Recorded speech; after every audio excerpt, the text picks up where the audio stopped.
Good afternoon, good morning, everybody. It's Pietro here, Paganini, and you are very welcome to our webinar on how to fight illicit crops and what can substitute and replace them. We are starting in a moment from now. Hopefully everything works and you see me.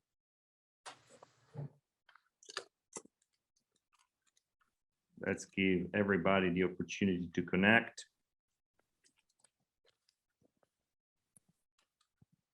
And make sure everybody, Daniel, including you, that your audio is off. And wonderful. Here we go, guys. We're connecting slowly, and I see a lot of people are joining us from worldwide, or I say globally. Thank you for joining. Let's take another 30 seconds, and then we start with our roundtable that is still online. Hopefully, it's one of the last that we're holding online. And we have our speakers here. We've got some technical issues, obviously. It's so nice when we finally get to meet in person because there are less technical issues occurring, like sharing the screen, sharing videos, becoming a nightmare. There's always some kind of stress for that. So thank you indeed, everybody, for joining us. It's Pietro Paganini. This is the Sustainable Nutrition Platform hosted and powered by Competere.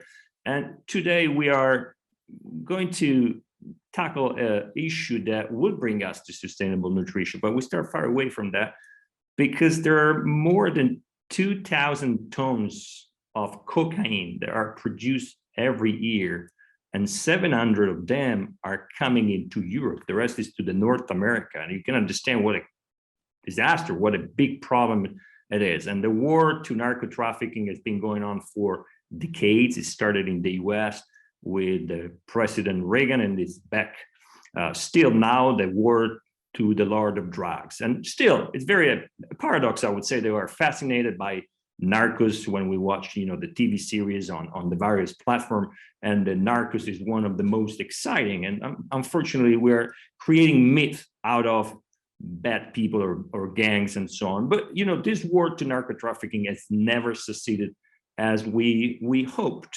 And there's a lot of, dead people and casualty that we pay every year because of the consumption and the production of drugs. Not just because people are consuming drugs, but because, unfortunately, people are abused and enslaved to produce drugs. And unfortunately, Central America and South America are one of the areas where the most number of casualty happens. Just think about Mexico. Mexico is not a big producer of cocaine, but it's a big trader of cocaine, and it trades toward the United States. It is the largest market of cocaine. And where is cocaine produced? It's produced, unfortunately, it was produced and is still produced in the country of Colombia. And there it grows where there is basically no hope and where there are no opportunities. But we have good stories to tell, because we found out that the so-called boycotted or discriminated palm oil or oil palm plantation have an incredible role in overturning this situation and bringing opportunities and bringing hopes and bringing the rule of law and therefore prosperity and therefore better labor condition in these areas. And it's today that exactly we want to discuss this and how oil palm plantation, there are so much boycotted for some of, deforestation or because they abuse biodiversity. Well, they also have a very important role. And we also found out, and we said that several times, that you cannot have or you cannot foster sustainability if you do not have stable conditions, if you don't have a rule of law, if people cannot enjoy liberties and cannot enjoy prosperity. And oil palm plantation are bringing such conditions. And of course, you can have oil palm plantation, you can have stability, rule of law, and you can have sustainable oil palm plantations. And obviously, we can enjoy these amazing products and ingredients all around the world, and particularly here in Europe. Let me take a short word just for hoping that nothing bad will happen in the next hours in Europe, where exactly, as you can see, the prices of commodities are skyrocketing. And of course, this is going to impact on us as citizens, as consumers. And of course, Ukraine is one of the largest producers of sunflower, and sunflower might cause some disruption in the logistics and in the delivery, causing a lot of further troubles. But let me come to our seminar. I have great panels here, and we start first with one of our panelists that has already been in a webinar with us, that is Daniel Valencia, and we call him Daniel Rico. Then we have Carlo Vigna Taglianti, Italian name, but living in Colombia, working for Polygrow. And then later on, we have Maria Alejandra Londono and Diego Alejandro Tamayo, two farmers that, thanks to Fed Palma, the organization that put together the companies that the producer of palm oil, has identified two speakers that can come here to us and tell us their experience and their story, and how palm oil plantation have helped them, leaving behind a terrible experience of working for narco traffickers or being enslaved for narco traffickers, and finding finally better labor and better social condition. But let's start. I don't want to bore you too much. I will start with you, Daniel. It seems your computer is back at work. Am I right? Or you're still on your phone? Because you got some technical issue. You fixed the computer. That's why I love Latin culture, is because things go wrong, but suddenly you fix that. So Daniel, the floor is yours. Just to remind everybody, we are registering our show, so we'll be online forever on our website. And we will also have some video clips, our most relevant statement that we'll be sharing on social media. And of course, if there are slides, all the slides, if we have the permission by the authors, will be available. Daniel, the floor is all yours. As usual, smart brevity. We gotta be short and bring the right content to our audience. The floor is yours. Hello, Pedro. Thank you very much for the invitation, and good morning or good afternoon for everybody here. I wanna share with you just a short one slide that brings all the components of how the relation of illicit drugs, illicit crops with, but okay, if you can allow me to share the screen now, it should be here. Just want to make sure everybody's seeing the Make sure, Daniel, it's perfectly online. Floor is yours. Just one thing again before you start. Obviously, you can see on the bottom right of your screen, there is a little globe, the globe of our beautiful world. You can choose the language. We have translation in English and Spanish if you need. Oh, okay, that's fine. No, I mean, I'm fine in English, and I mean, this slide is in English right now, but it's also available in Spanish. So we can share by the end of my presentation both graphs with them. So I want to, I mean, just one perception. It's in Colombia, we have two issues. I mean, in some areas of Colombia where the relation of oil palm and coca crops are different. It depends on the region. In some areas, we will found that the oil palm plantations were there initially, and then the coca crops arrived in trying to fight for the land and for the manpower in those territory. And in other areas like Catatumbo, what we will find is the different is that the coca crops were there, and oil palm was brought by international cooperation, especially USAID and the Colombian government, as an option, as an alternative crop to reduce coca crops dependence and use oil palm as an investment for legality. So we have both. I mean, it's not the egg and the chicken and the hen and the egg. It's just it turns around. It depends on the region. So we made this research a couple of years ago, and we focus on 4 regions. It's more regions where coca and oil palm are competing for land and territory, but we just make a zoom in these 4 cases.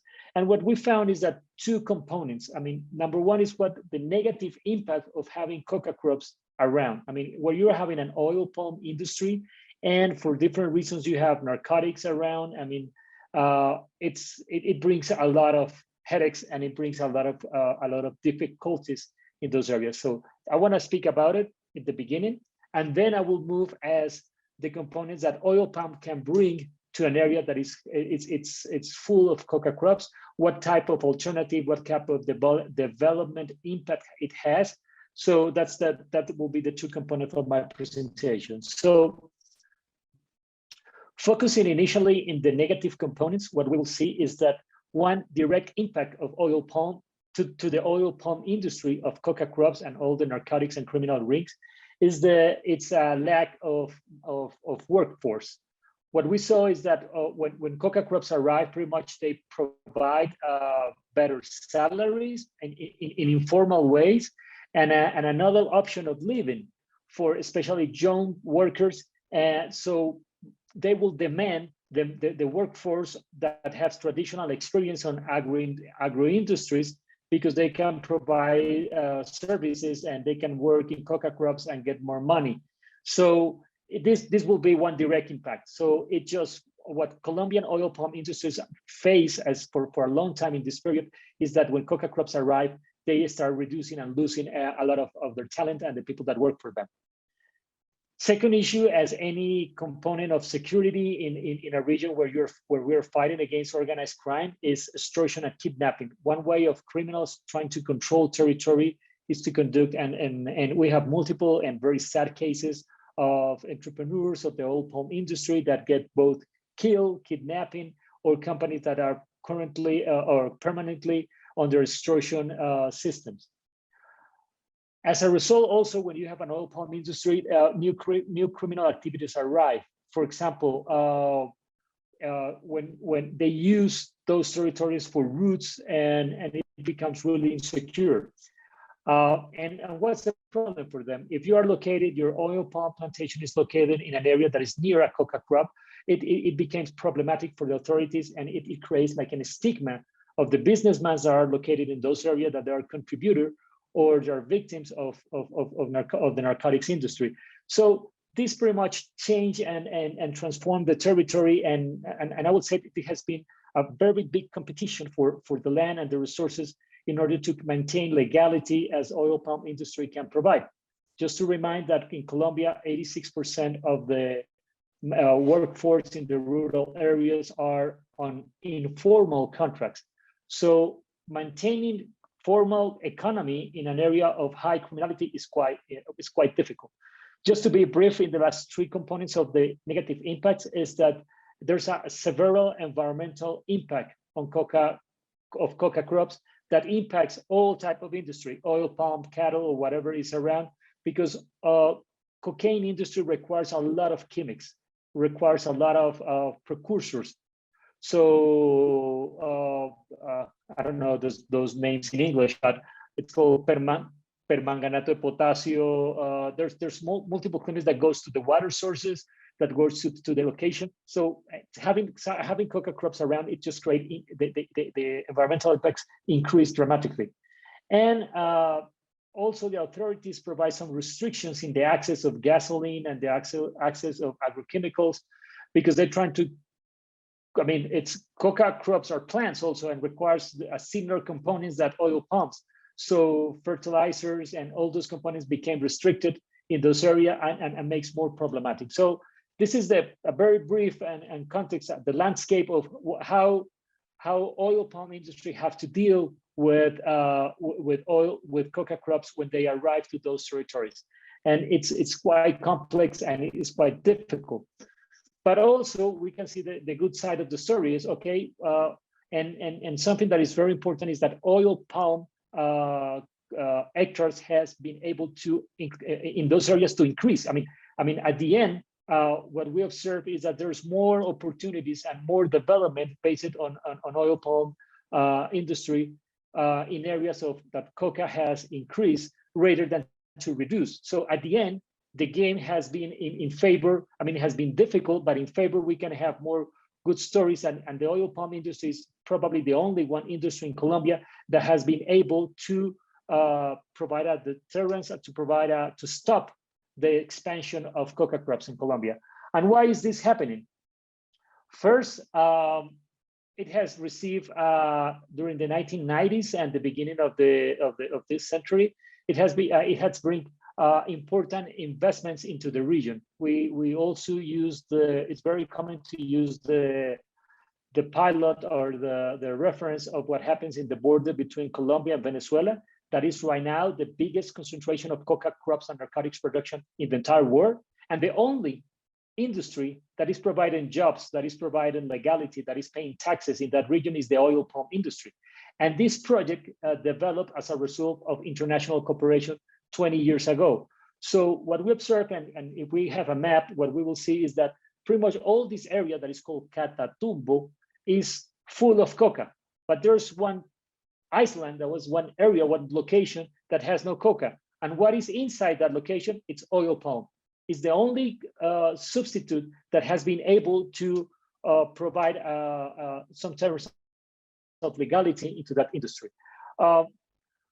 Another component of this is coca provides employment, formalization, and it has the presence of governance and institution. Now that foreign aid and the Colombian government is putting money, what we observe is that oil palm industry attracts investment into those locations, not only in the development of the palms, but also in the development of some basic infrastructure around it.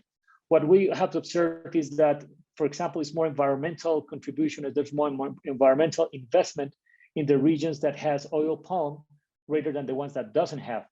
And also provides, I mean, the oil palm industry is a long chain of different providers and provide a stimulus for other business, legal business, so transportation, food, and logistics. And so when bringing oil palm plantations into areas that are highly affected by the conflict and by narcotics, provide a stimulus for new business. And that's what we observe and what we present in our previous conversation. It just all these economics and social benefits that we have around. So this is just a brief context that I want to present. It just how is the relation, the complex relation between coca cultivation and oil palm, and how oil palm has contributed as a solution, as an alternative to provide legality and to increase the conditions and improve the conditions, the living conditions of the Colombians that live in those areas. Just one final number is like we have much more oil palm plantations that coca crops. Coca crops are around 146,000, and in oil palm industry we are around near 600,000, 570,000, 60,000 around that. So this is just a context and a brief presentation. I will be happy to answer any question or provide any additional maps or something, but I don't want to get longer than that, Pietro. Thank you very much. Thank you so much, Daniel. And if you can stop sharing your screen, indeed, a very, very clear analysis. And what is important, I think, the key word that has been, just stop sharing the screen as well. The thing that you said that sort of got my attention is the role of the investment, and therefore the role of the cooperation between government and the private sector and the local communities. And you mentioned as well the region of Catatumbo, that is probably one of the most remote area in Colombia, and I would say in the world. And the good news for who's watching here today with us is that luckily, thanks to you guys, we got a video from a farmer in Catatumbo, a farmer that unfortunately was enslaved by drug cartel and now is working happily in an oil palm plantation. Daniel, thank you so much. Since you mentioned investment and business, so private investment, we have here Carlo Vigna, who is the general director of Polygrow in Colombia, originally Italian, but he ran away to Colombia, and probably you did the right thing. And Carlo, we're talking with you about how your company has made important investment in Colombia, and as you found difficulties in running, obviously, your business, but at the end of the day, you are winning this challenge. I have to say that sadly, and maybe you want to clarify on that, once I spoke with some media or NGOs that they said, well, what's happening in Colombia is actually very bad, but I was a bit surprised because looking at your numbers, your facts, you guys are doing a tremendous work in bringing legality, first of all, and what I call the rule of law, but also in bringing better labor conditions. So can you help us understanding and elaborate? And I know you also have a video, but we'll go first with your slides. Thanks, Carlos.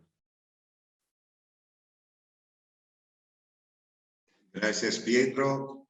Buenas tardes para todos. Sorry, Carlos, you speak in Spanish. So for the one that don't get Spanish, you can choose again the translation Spanish into English. Thank you. Carlos, your floor. Muchísimas gracias, Pietro. Entonces voy a compartir pantalla y le presento un poco el trabajo que hemos hecho acá en Colombia. Me digan cuando ven la pantalla. Perfecto. Gracias, Carlos. Muy bien. Entonces, Poligro llega a Colombia en el año 2008, bajo una invitación del gobierno de Colombia. Una invitación del gobierno de Colombia para generar diferentes oportunidades en área complicada del país. Entonces, en territorio donde obviamente la institucionalidad era extremadamente débil y la economía era una economía basada sobre cultivos ilícitos y todos los problemas obviamente sociales que Colombia ha vivido en los últimos 50 años. En esto entorno y bajo esta invitación escogimos el municipio de Mapiripán.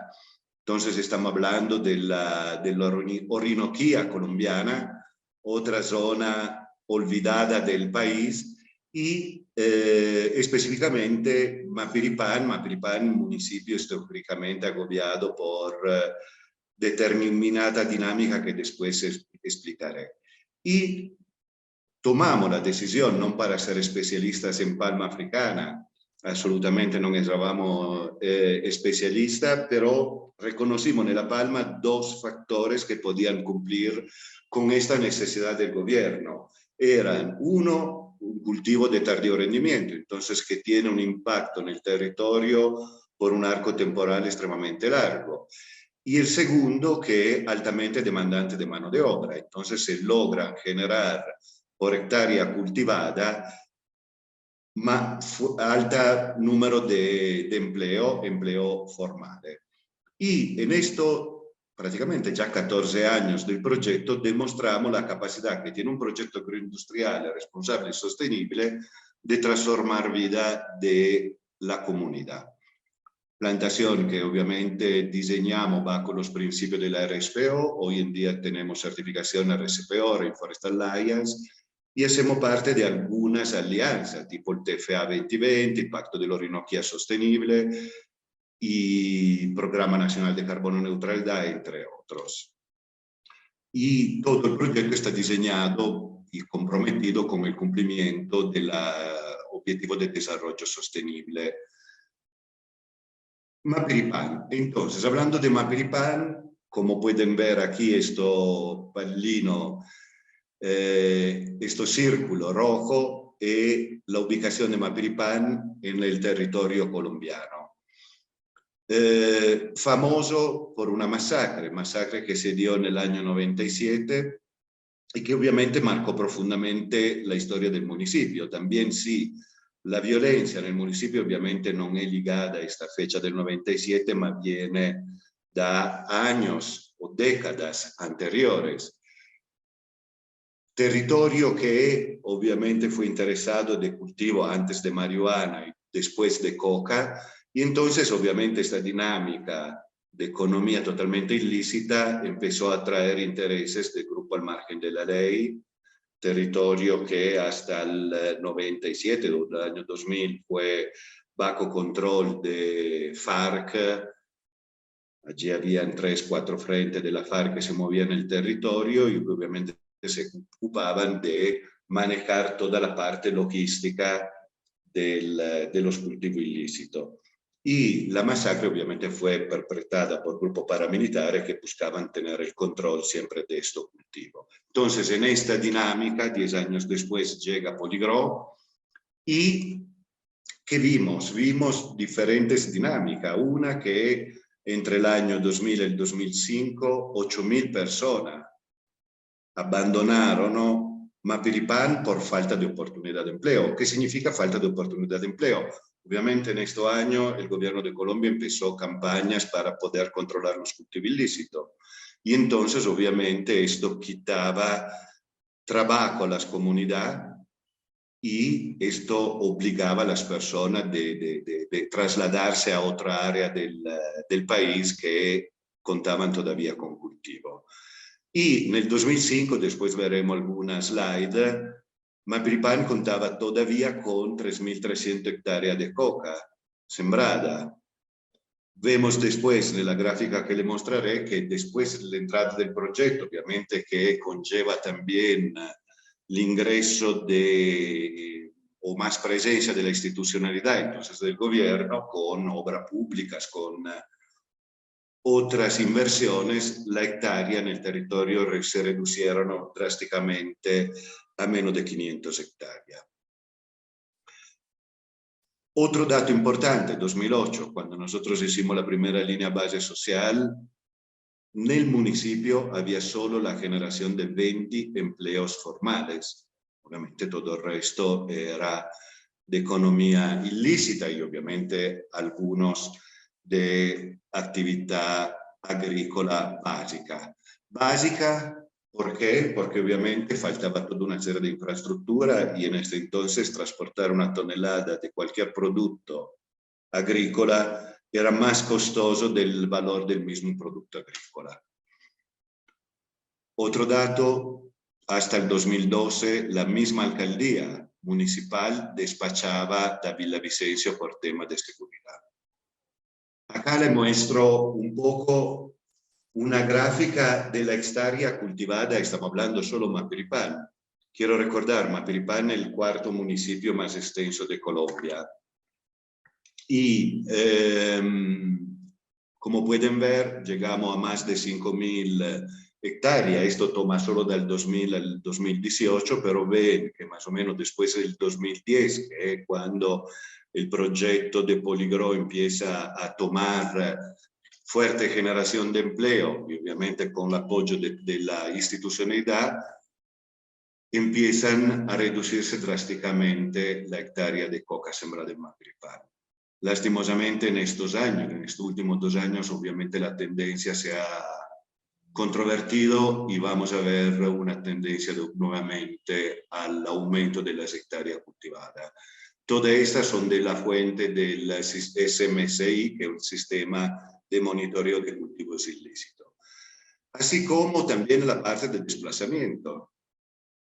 Como pueden ver, más o menos de los años 90 o de mediados de los años 90, cuando empezaron a aparecer los cultivos ilícitos en el territorio, empezaron a aumentar los casos de desplazamiento y probablemente, y nosotros lo ligamos también a la inversión de Poligro, del 2009-2010 empezaron a reducirse los casos de desplazamiento en el territorio.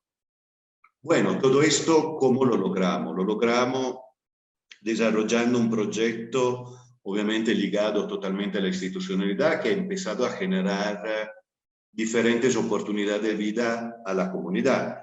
Y entonces hay algunas dinámicas que son extremadamente interesantes. La primera, la generación de empleo. Hoy en día podemos contar más o menos con promedio al año 650 empleos formales directos de la empresa.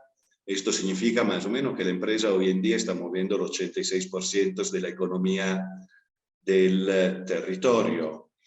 Y con esto, obviamente, llegaron toda una serie de obras públicas. Entonces, vías, colegios, la alcaldía que después del 2012 empieza a despachar desde el territorio y toda esta institucionalidad obviamente ayuda a mantener un control y un desarrollo más importante del municipio.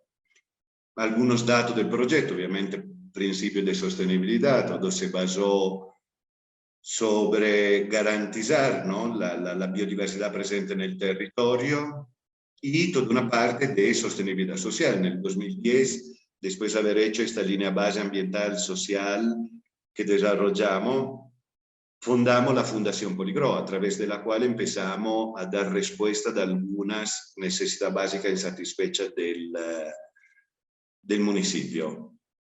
Algunos, un protocolo de comunicación con comunidad indígena, creo que el primero que se ha hecho en el país. Hoy en día podemos contar más o menos con 200 integrantes de las comunidades indígenas que trabajan con reglas totalmente diferentes diseñadas a través de estos protocolos de comunicaciones con la sociedad. Y obviamente que interesa también algunos proyectos productivos. Educación, deporte, mercado para desarrollar el territorio. Y algunas cosas que obviamente benefician a toda la comunidad. Un proyecto que llamamos Vía para la Prosperidad y que a través de este proyecto y asocio, trabajando conjuntamente con la alcaldía y con la gobernación, logramos hacer una cosa, que hoy llegar a Mapiripán desde Bogotá se gasta 10 horas. En el 2008 eran 3, 4, a veces 5 días para llegar al municipio. Gracias al proyecto que desarrollamos, obviamente, como le estaba diciendo, llegaron a institución educativa, estación de policía, hospital, que no había un hospital en todo el municipio de Mapiripán, una base militar, entre otros bienes públicos que desarrolló, la alcaldía. Otro... Carlos, están bien. Sí. I'm sorry, I have to interrupt you because you also have, if you can stop sharing the slides, but I know also you have a very good video that I would love to share with our audience today. That is a video that was not actually produced by you, but it was produced by the Tropical Forest Alliance, and it's one of our partner here. And if you can stop sharing, I will try to share the video myself. Hold on, and obviously I opened the wrong. Claro que sí, Pietro, me parece extremadamente interesante.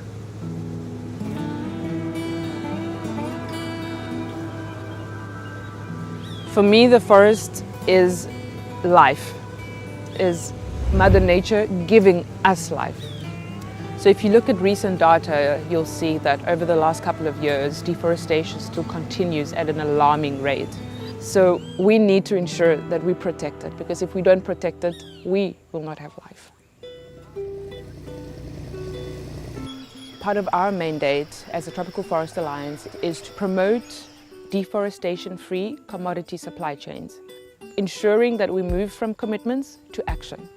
And so it's a pleasure for the TFA to be in Colombia, looking at initiatives like Poligro to see what are they doing that can be replicated by others. Es importante desarrollar de manera responsable las nuevas plantaciones de palma de aceite. En este caso, en el proyecto de Poligro, realmente es maravilloso porque tenemos la palma de aceite, tenemos el bosque de galería, tenemos el morichal y todo esto de cierta forma confluye para formar un verdadero agroecosistema. Entonces pasan los venados, pasan las dantas, pasan los osos hormigueros, pasan los cafuches y por ende tenemos un cultivo sostenible en el tiempo, generando empleo, generando desarrollo, sin haber deforestado una sola hectárea de bosque.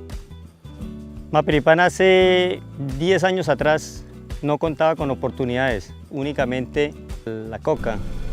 Y llega Poligro como por arte de magia y nos da ese auxilio. Si no hubiera sido por Poligro estuviéramos quién sabe cómo. To be here for me is really significant because this is one case where we can see that it is possible to grow palm oil in a sustainable manner that contributes to the community without killing forests. And this project showcases that sustainable production can in fact lead to economic gain. And I think it can definitely teach other companies the same model. Tener de aliado a la TFA en Mapiripán, pues obviamente nos enorgullece y nos interesa mucho seguir trabajando de la mano para que la palma en el mundo siga siendo sostenible. We all need to work in collaboration with each other. I don't think that the government can do it alone. I don't think that the private sector can do it alone. I definitely don't think that the consumers, the person on the street, can do it alone. We can't wait any longer. Otherwise, it will be lost, and it will be lost forever.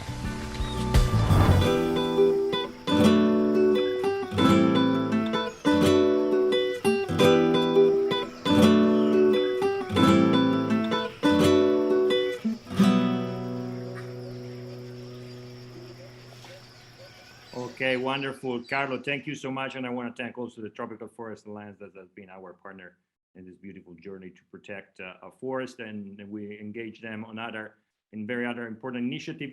But now let me come to, let me say, the three best speakers we could have ever had. And sorry, Carlo and Daniel, I'm not obviously downgrading you, but I'm so happy because we're, for the past years, we've been talking about how we produce sustainability, how we should make investment, how we should cooperate. But at the end, we always forgot about the people that are actually doing so. And in the last webinar, roundtable that we had back a couple of months ago, we invited actually smallholders from Indonesia and from Central America. Well, today we have 3 farmers, and one is in a video because unfortunately there was no internet where she is based, but 2 are here. And I want to introduce Maria Rueda from the Fede Palma that has helped us identifying 2 speakers. So Maria, I leave the floor to you if you can introduce Maria Alejandro Londono and Diego Alejandro Tamayo, who are 2 farmers that were working for narco-trafficking before, and now they are having a legal job with labor rights in oil palm plantations. Floor is yours. Thank you, Pedro. Today I'm pleased to introduce Maria Alejandra Tamayo and Diego Londono. Both of them lived in Mapiripan during the decades when illicit crops and armed conflict displaced hundreds of population. Maria Alejandra is an internally displaced victim that some years ago started to work at Polygrow. Today she has a formal job and her children are attending college. Diego grew up in Mapiripan while illegal armed groups recruited child soldiers and displaced population. Today, Diego and his wife work at Polygrow. And well, if we have enough time, we will like to share a video of another victim located at Catatumbo region. Mi nombre es Elba Molina y este es mi cultivo de palma. Los invito para que también se incluyan en nuestros cultivos que tenemos en la zona de Catatumbo y en diferentes partes del país. El cultivo de la palma para mí ha cambiado mi estilo de vida. Para mí, para toda mi familia y para muchos que están alrededor mío. Pues, gracias a Dios por Oleoflores, por estar ahí, por ser el aliado de nosotros, el aliado comercial, y a la asociación Agroazopalcap, que es lo que nos ha apoyado también en todo esto de la palma, con los técnicos, las trabajadoras social.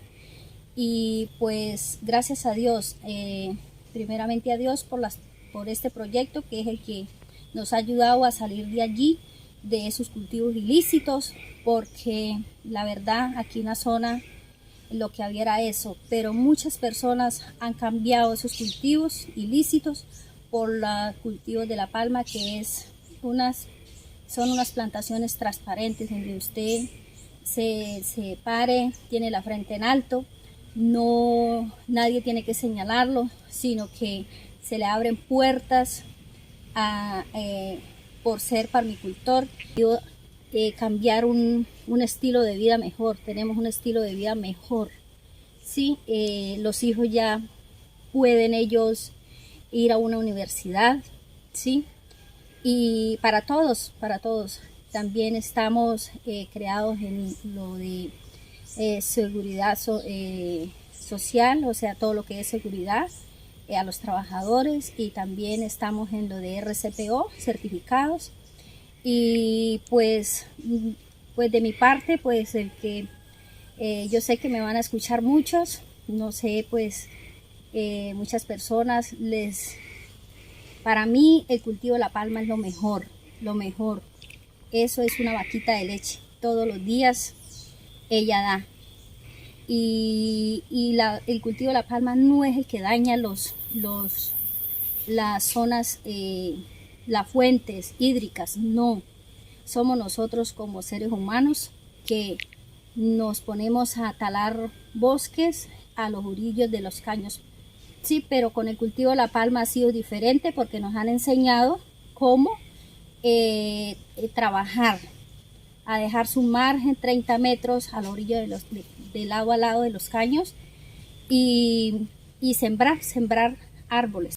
And again, thank you so much for this beautiful and touchy message that we got exactly from one of these very remote area that were early and still now they've seen a lot of narco trafficking and a lot of coca plantation, but palm oil and oil palm plantation are taking over. Maria, were we able to connect in the remote area of the plantation to talk to Diego and to Maria?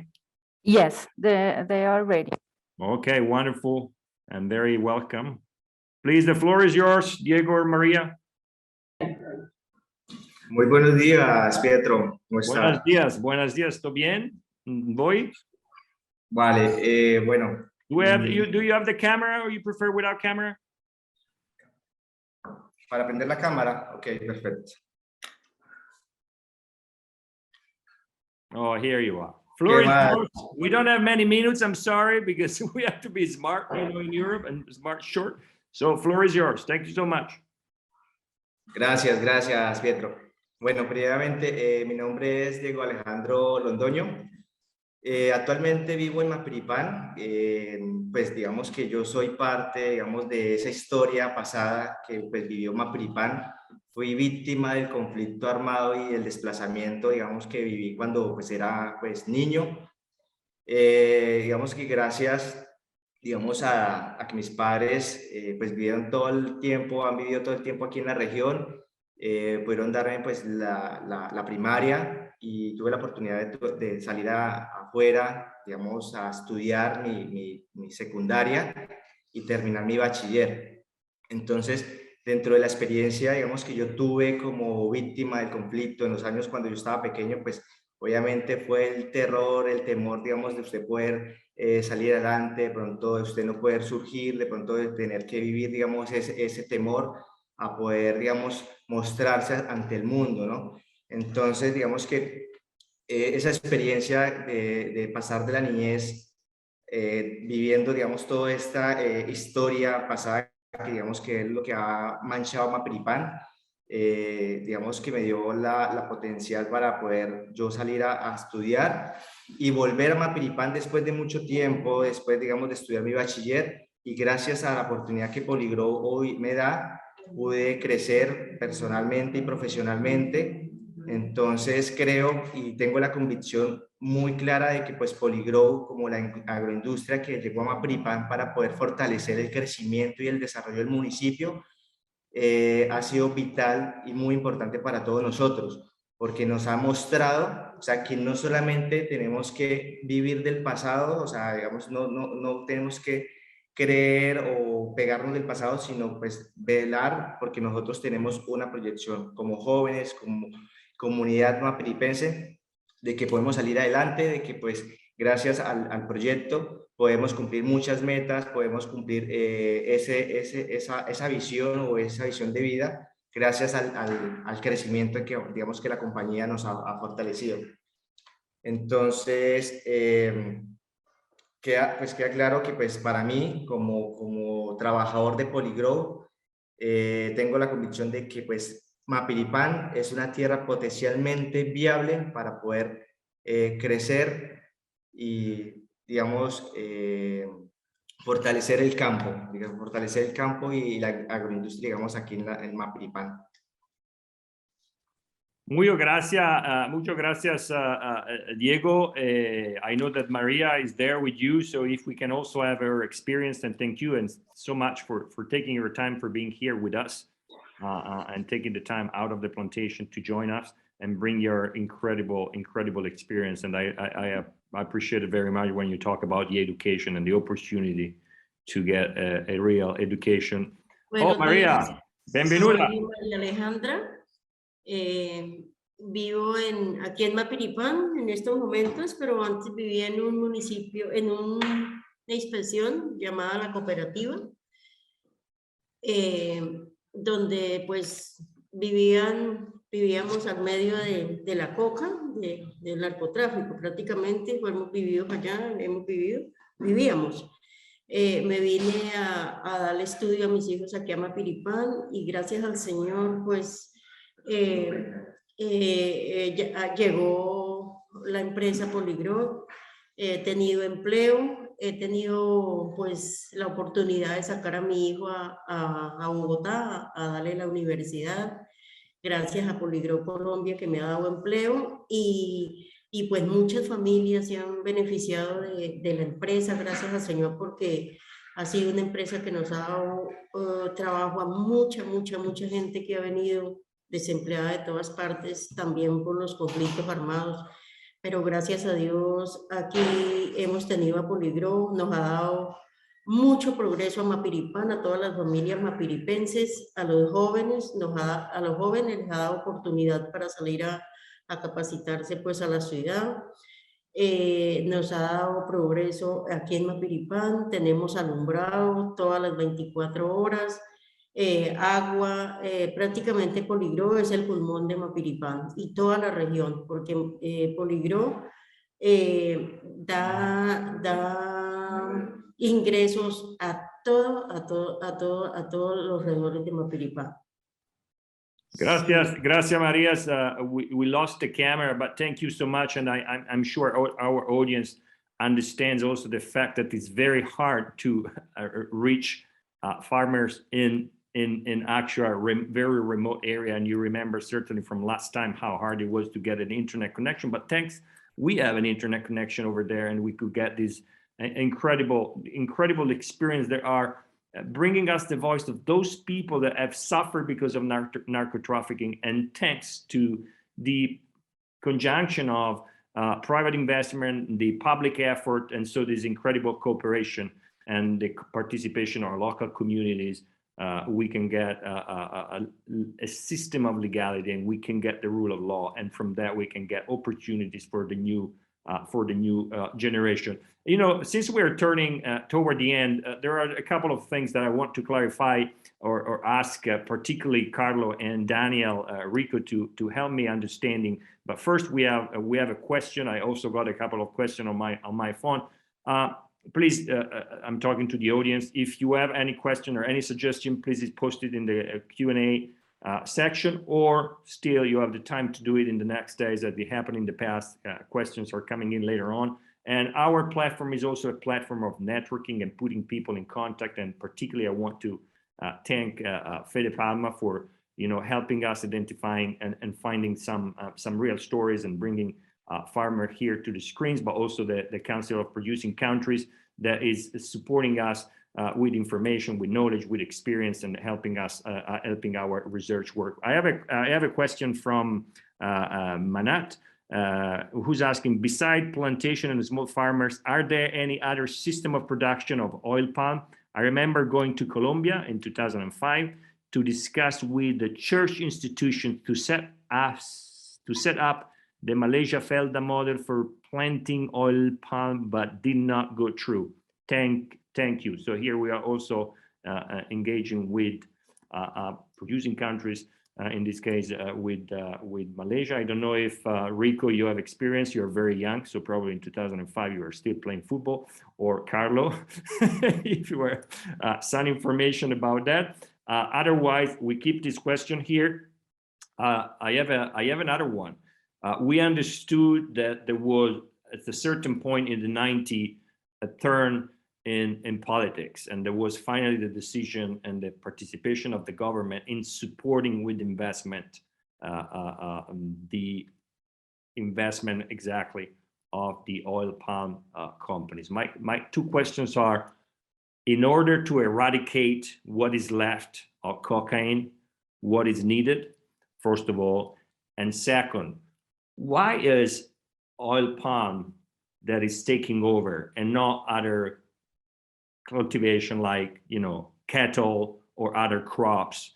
Why is oil palm? And then third question before ending, isn't there the risk that this amount of oil palm plantation is creating a dangerous monoculture? Floor is yours, Daniel, and then Carlo.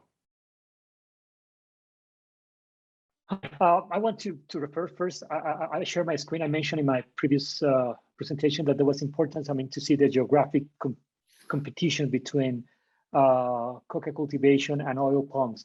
I'm hoping you're seeing this map. Can you see it? Yes, absolutely. Okay, so you will see, for example, in one side, it's this green areas are oil palm, and the red ones and the orange ones are coca cultivation. So this is the example that I mentioned in Catatumbo, this region of Tibú. That was one of the videos we saw today. I mean, she was walking in the area of oil palm cultivation. But what we see, and I want to check, is like pretty much oil palm is the only one. I mean, this map provides is just how important is oil palm to provide a sense of legality in this territory all around Catatumbo. In the other areas that there's no oil palm, all the other crops, you name it, coffee or cattle or whatever, has been displaced by coca cultivation. Oil palm has been the only one that has been stable and been able to provide a contention from it. So, and we can see this in almost any other territory in Colombia, where it has the relation. Also in the area that Carlos is located, I mean, this is the map of Colombia. We will see this, how oil palm has been able to provide a contention to coca cultivation. So this map just pretty much answered part of your questions on it. And Daniel, why you said something very important. You said other types of crops were replaced by coca. They couldn't compete with coca. And we probably understand the reason why coca is so competitive. Why is palm oil succeeding? It has an industry behind. It's a large-scale industry that has been able to access to credit in the banks, and it is, I mean, it's an industry that has a strong capabilities for finding new solutions, and it is I will say it is the economy, the scale, and something else that has very stable prices, and as one mentioned today, it's certainty. It's an industry that has a lot of certainty in terms of prices, and I mean, it's not perfect, but it's much better than other industries like cocoa or something that the scale and all the uncertainty goes to the farmer. And another additional condition, it's and the experience Polygrow and many other companies, there is a huge attachment between the farmers and the companies. And the private sector, the government, I mean, you found links that make stronger for the communities to remain and stay in oil palm. So those are the conditions that other crops in Colombia doesn't have. We don't see that in potatoes, or we don't see in corn or other products that are located in those regions. They don't have this large scale infrastructure and conditions for as an industry, and probably that's why oil palm is the only one that has been able. Thank you, Daniel. Succeed, but it's a permanent competition. Thank you, Daniel. If you can stop sharing the screen perfectly, thank you so much. Yep. Indeed, Carlo, there is a question from Abdullah Mahab. What are the plans for the government to improve the road condition to help with the investment and transporting the crop smoothly? In other words, you need an infrastructure, particularly if you are in so remote areas. How can you make this happen? It means somebody's investing. We understood private capital, but we understand a lot of public investment. Can you elaborate on this?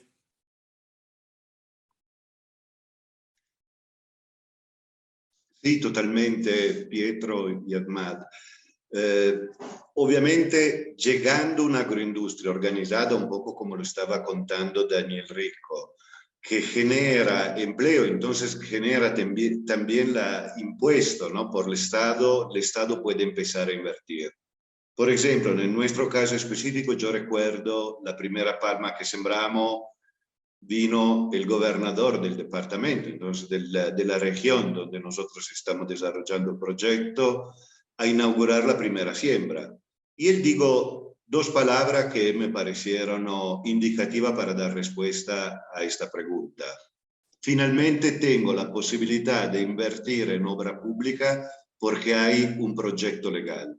Antes de la llegada de la empresa, entonces de la agroindustria de la palma de aceite, cualquier peso que yo iba a invertir en el territorio me costaba políticamente porque había personas que estaban diciendo que o estaba financiando un grupo o lo otro y finalmente una economía ilícita.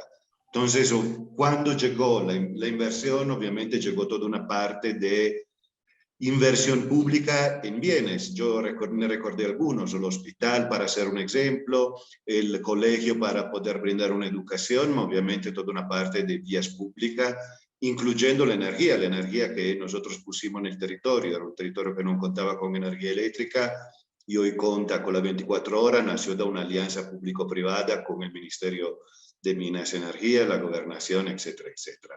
Respecto al tema de vía, y haciendo el caso específico en el territorio, estaba comentando, cuando llegamos en el 2008 creo que habían más de 300 kilómetros de vía no pavimentada, hoy de vía no pavimentada ne faltan solo 60 kilómetros y ya a través de un programa que se llama OCAD Paz, desarrollado por el gobierno de Colombia, ya están aprobadas las pavimentaciones de estos 62 kilómetros. La pavimentación y la vía terciaria es un tema fundamental también para la lucha al narcotráfico, porque obviamente inmediatamente permite un desarrollo económico con una economía lícita. Ejemplo, Palma. Respecto a la otra pregunta, Pietro, y me dedico proprio 2 minutos rapidísimo. Unos. Un minuto, si existen otro tipo de cultivo.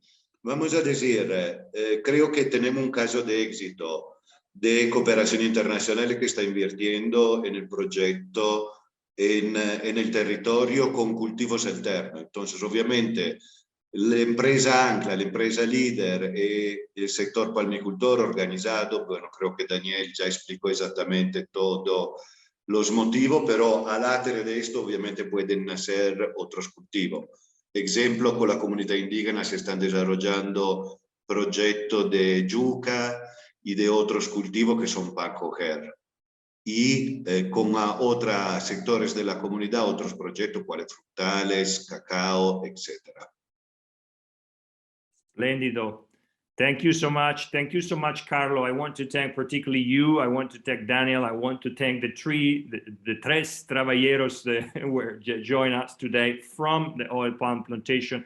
And we're very happy and delighted, and I would say very proud that we can bring these stories, these facts, real facts here in Europe, where we are doing an important change towards sustainability. But as we keep repeating, if we want to build sustainability, if we want to move in that direction, we definitely need to bring everybody on board, and we need, of course, to push for investment, and we need to cooperate with producing countries. Again, Europe is leading or paving the way, as we're used to say, but at the same time, let's not forget that most of the food that we have here in our beautiful continent is produced thanks to ingredients that are coming from the rest of the world. So if we want to create and build and design sustainable and resilient supply chains, we definitely have to cooperate with producing countries, government, with NGOs, and with any other organization and the community of practice that can support this incredible change. This is my last words. Let me thank Patricia, that was our translator as usual, and she has done, I'm sure, a great job. Let me thank everybody. Let me thank Fede Palma, Tropical Forest Alliance, and the Council for Palm Oil Producing Countries that have supported and are incredibly supporting this initiative to bring this voice. We're seeing each other again with the Austrian Economics Monthly, our monthly webinar with the Austrian Economic Council on Thursday. And it's important because we talk about food and we talk about nutrition labels, the so-called FEOP and the Nutri-Score and the Nutrient-4, and the freedom and the liberty of consumers, following our campaign for empowering consumers. And otherwise, next month, again, we are going to talk about nutrition and sustainability, and particularly about saturated fats and the role of saturated fats. We're trying to bring a different approach to that problem. Are saturated fats so bad for us? Let's see. Thank you again. See you very soon. Good night and good luck.